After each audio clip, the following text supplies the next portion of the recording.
On peut mesurer la capacité des ressources opérationnelles par deux manières différentes. La manière la plus directe semble de déterminer la quantité de flux que la ressource peut traiter pendant la période de référence. Mais parfois, comme on le verra par la suite, il devient difficile de chiffrer cette quantité avec exactitude lorsque la ressource traite plusieurs produits différents à la fois et avec des temps de traitement qui sont non homogènes. Alors dans ce cas, on ne peut souvent la mesurer que par seulement le temps où il est possible d'utiliser la ressource pendant la période. C'est ce qu'on appelle le temps disponible de la ressource. Par exemple, pour une entreprise qui travaille 8 heures par jour et 5 jours par semaine, le temps disponible journalier de ces ressources sera 8 heures par jour. Et celui hebdomadaire sera 40 heures par semaine. Considérons le tableau suivant d'une machine qui fabrique 3 produits différents chacun avec son propre temps de fabrication unitaire. Alors, si on voudra déterminer la capacité journalière de la machine en termes de flux, laquelle sera-t-elle? 100 P1, ou 200 P2, ou 150 P3? Ou encore 50 P1 et 100 P2?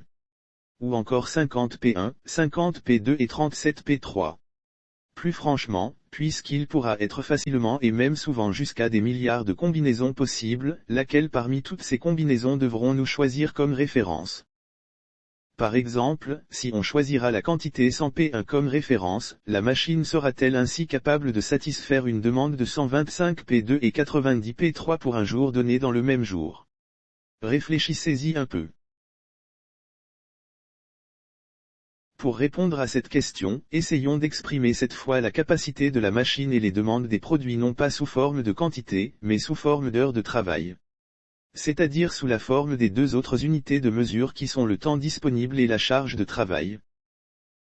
On constate qu'après avoir converti les quantités en heures de travail, la réponse à notre question est donc, non. La machine ne pourra pas fabriquer l'ensemble de la demande dans le même jour et il manquera des quantités qui correspondent à l'équivalent de 2 heures de travail qu'il faudra répartir sur les deux produits selon les priorités de l'entreprise. On déduit alors que nous n'avons pu étudier la satisfiabilité de cette demande non homogène qu'après avoir converti toutes les quantités demandées en charge de travail, ce qui nous a permis de les homogénéiser et de les cumuler pour qu'elles deviennent comparables au temps disponible de la machine. On conclut donc finalement que même s'il est plus direct d'exprimer la capacité des ressources sous forme de quantité, on ne peut exprimer celle des ressources qui sont partageables entre plusieurs produits que seulement par leur temps disponible.